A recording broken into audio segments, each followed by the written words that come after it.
Share it from Facebook. I don't know what's going to happen.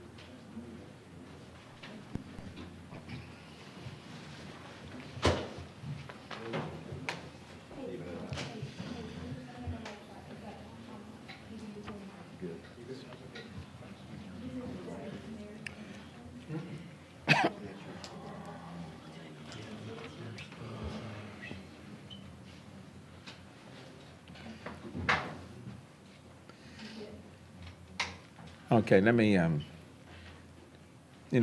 have repeatedly talked about from this podium how first responders, police officers and firefighters have been working tirelessly on behalf of people who are stranded, people who have been in their homes with water on the roofs and their attics, on the streets of the city of Houston.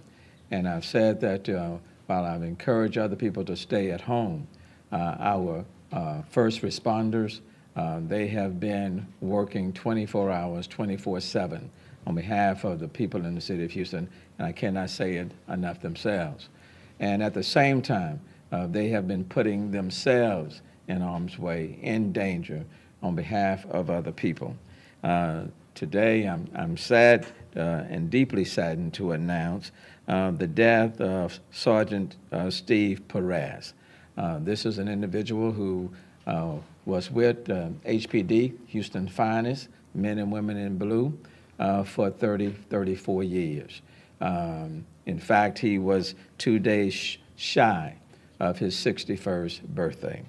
And he lost his life on Sunday morning on his way to work on behalf of the people of the city of Houston in our great city. I want to take the time to extend my condolences, my prayers to his family, specifically to his wife Cheryl, to his son, as well as to his daughter. Every single day, we asked our men in blue and women to show up, to come to work when conditions are good, and even when conditions are very challenging. And every day we ask them to get on our roads and to come to work and to strive to make this city a much better place in which to live. Today, I will simply say that our hearts are saddened. We grieve with this family. We extend to them our prayers from the entire Houston community, and quite frankly, even beyond, because he was seeking to serve this city and all those who would come into our city. Having said that, let me yield to Chief Acevedo. Thank you, Mayor. First, let me just thank you, Mayor, for always being with us. You're always with us in good times and in bad times. And on behalf of the family, I just want to thank you for your support of this police department and obviously the Perez family. What I'm going to do is I'm going to go over this event, provide an outline of what occurred. I just want to thank my team that's up here, all of our executive assistant chiefs. They have been working, and assistant chiefs, and Ray Hunt from the HPOU, who this has been a real family and a real partnership. So today, Steve wasn't just taken from the Houston Police Department. He wasn't just taken from the city of Houston. He was taken from the people of Houston. What occurred was this, as follows. On Sunday, August 27th, Steve Perez, Sergeant Steve Perez, who had been on, again, like the mayor said, for 34 years, assigned to the Traffic Enforcement Division, left his home at 4 a.m. Left his home in heavy rain. As a matter of fact, I just got back from making notification a little while ago, and the community is not accessible. But for our aircraft, we wouldn't have been able to get out there. But he left at 4 a.m. on Sunday, August 27th, to get to his work station.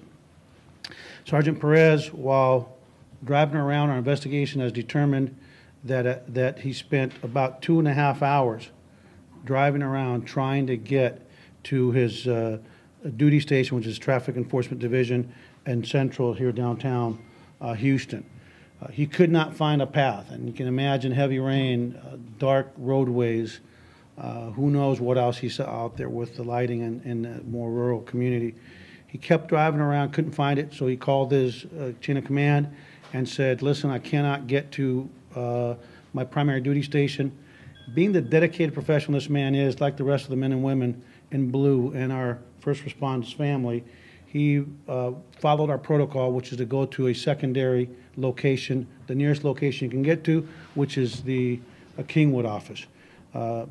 He had learned that we were actually going to, and we have evacuated his primary station. We've now evacuated the secondary station, because we're experiencing floods as well. So that was Sunday the 27th. On Monday the 28th, his chain of command was holding their regular roll call when they noticed that Sergeant Perez was not present. At that time, they started making attempts to reach him and could not get a hold of him. When they couldn't get a hold of him, understanding that this man is a dedicated individual that would not just not show up to work. And one of the things that we know over the years in these events, and something that's historical, that sometimes first responders don't show up. Well, I like to say that our people have been showing up, have stayed at work, and the vast majority have not left since Saturday night. We contacted his wife, and she advised us that she had not seen her husband since 4 a.m. on the 27th. We immediately began an extensive search of a potential path of travel. We utilized other investigative techniques to try to locate him. And Monday evening at about 10 p.m., we narrowed the search to Hardy Tollway and Beltway 8. We responded to Hardy Tollway and Beltway 8, where we had a high sense of probability that was the last place that he would have been. We called for our dive team. We even used one of our, what are we calling these people from Louisiana? God bless them. Our Cajun Navy. You know, our American Cajun Navy that helped us look for him. So we couldn't find him. And once our dive team got there, it was too treacherous to go under and look for him. So we made a decision to leave officers there waiting until the morning, because as much as we wanted to recover him last night, we could not put more officers at risk for what we knew in our hearts was going to be a recovery mission.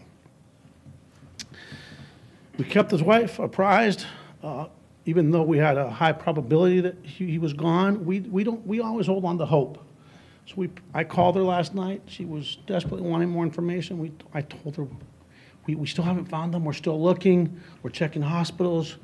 You know, we can't communicate with all hospitals because you know, some of them have been evacuated, and that we would keep her apprised of the situation. This morning at 8 a.m., the dive team was out there again, which was their #1 priority, and within 20 minutes, they found him.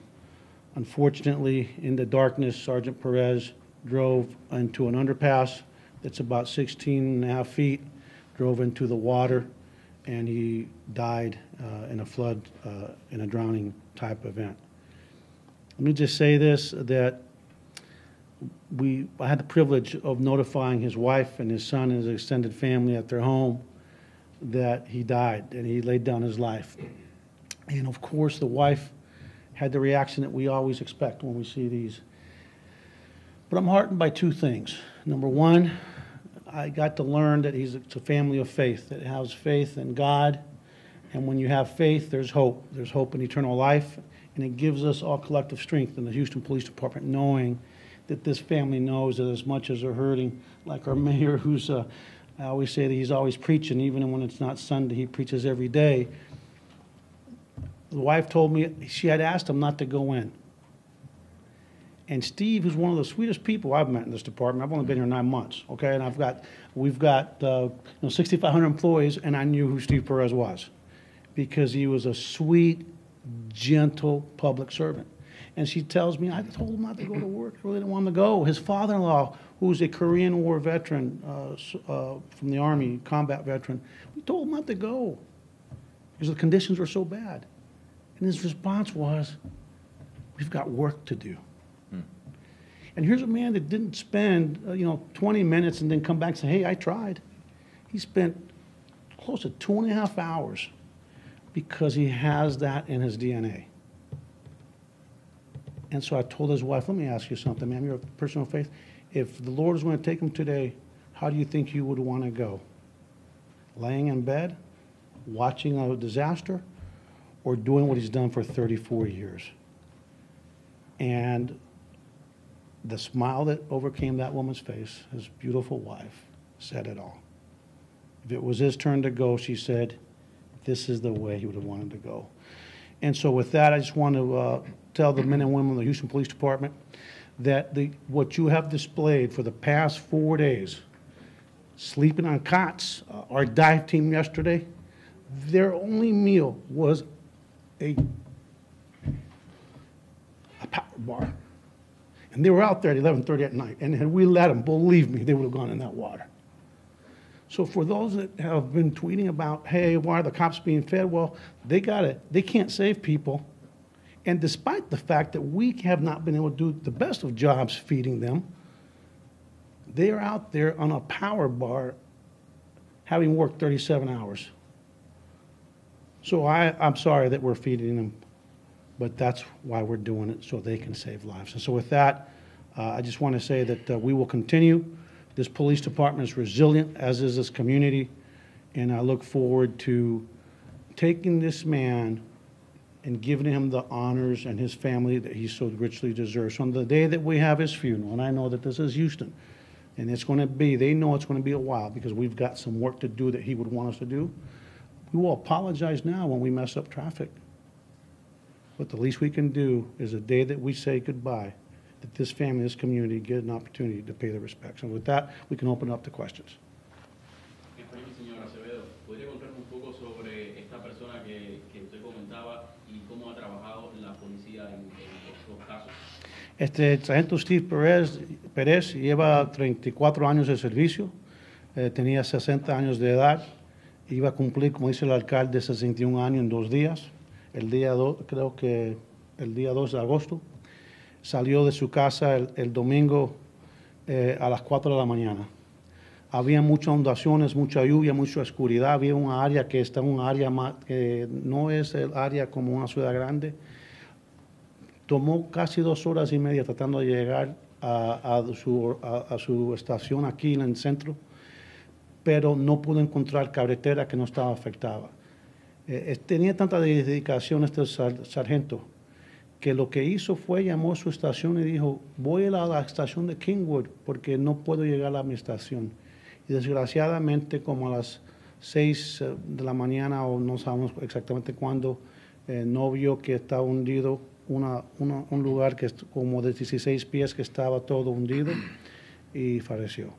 Esta mañana a las 8 de la mañana lo encontramos y tuve el honor de ir a la casa de su familia y decirle a su señora que su esposo murió haciendo lo que se dedicó 34 años, en servicio de su ser humano.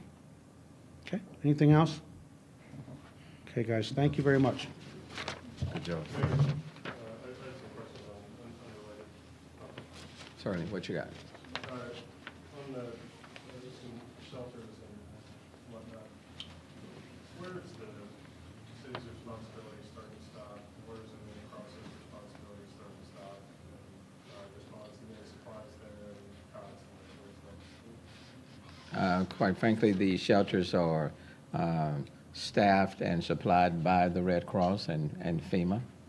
That's their primary responsibility. For example, we had a number of churches that were making their facilities available subject to staffing and supplies. And the staffing and supplies would come from FEMA and come from the Red Cross. There are some additional shelters that we are planning to set up either today or tomorrow, but subject to the cots and other things to come in from FEMA. But I will say that I've reaching out to other CEOs and asking for their assistance. For example, the CEO of Walmart is providing additional water supplies, towels, blankets, for one of the shelters that we are opening today. We've heard from some other public officials and folks trying to volunteer in the various shelters, some concerns with the Red Cross's preparation for this event, that there are, in some cases, not sufficient supplies, that there's a lack of communication about what is needed, in Greenspoint shelter in particular, that there have been delays in processing volunteer applications, trying to help. Right. Have you heard that? Do you share Well, I mean, the reality, and I think we have to put this particular storm in the proper context. Number one, the rainfall was simply unprecedented, and the rainfall was very widespread, and it just didn't impact Houston, Harris County. It impacted all of the counties around it, and so yes, you know, we are still waiting on FEMA and the Red Cross to provide the necessary supplies and staffing for all of the shelters that exist and those that may be needed. So everybody is being pushed. Everybody is being pushed, and that's why it's important to work as a team. And you don't just rely on any one or two sources. It's going to take all of us in order to meet the needs. So you know, I just got off the phone, for example, with the Secretary of Energy, Rick Perry, who's making calls and has made calls to assist in getting supplies from FEMA.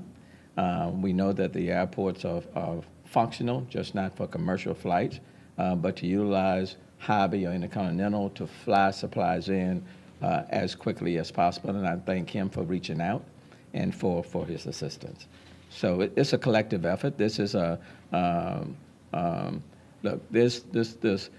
What has occurred in not only in our city but in our region in many ways has been of historic proportions. That's one of the reasons why we're standing here with you today. So everybody is putting forth that extra effort. You know, if Sergeant Perez, for example, who was scheduled to report in the downtown area, if he had decided after 2.5 hours of driving around, let me just go back home, okay, we wouldn't be standing where we stand today. But he went that extra effort. So we're all having to go to the extra effort. Things may not always fall in line in such an organized fashion, but you make it happen. And sometimes it takes a little longer, but you find a way to make it happen. And what I would say, just to highlight this particular moment, sometimes you either find a way to make it happen or you die in trying. And at this particular moment, Sergeant Perez lost his life because he tried to make it happen. He tried to get at his post. He tried to do his best to be in a position to serve the people in the city of Houston, and he died in trying.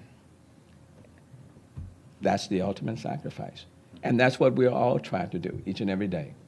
When I ask these individuals to go out and serve the people in this city, and many of them are going out and they don't have their medicine, okay? They don't have their prescriptions.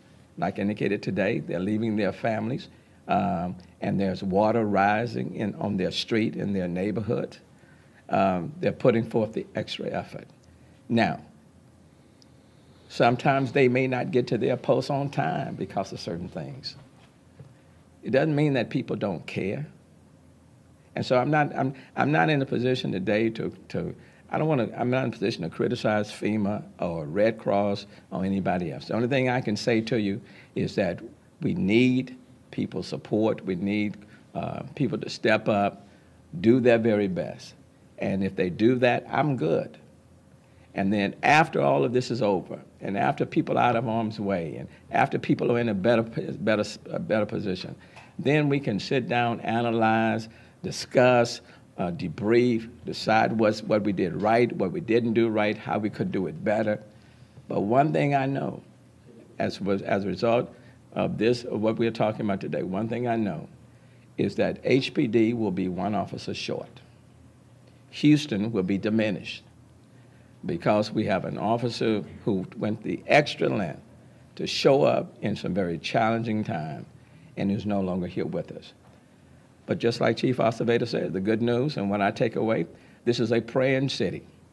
We are a city of faith. We believe. And we do not exist as if we do not have hope. And everybody here has a purpose and has a mission. And I think what we can say is that Sergeant Perez fulfilled his purpose, accomplished his mission, his assignment was complete. The Lord now has called him home.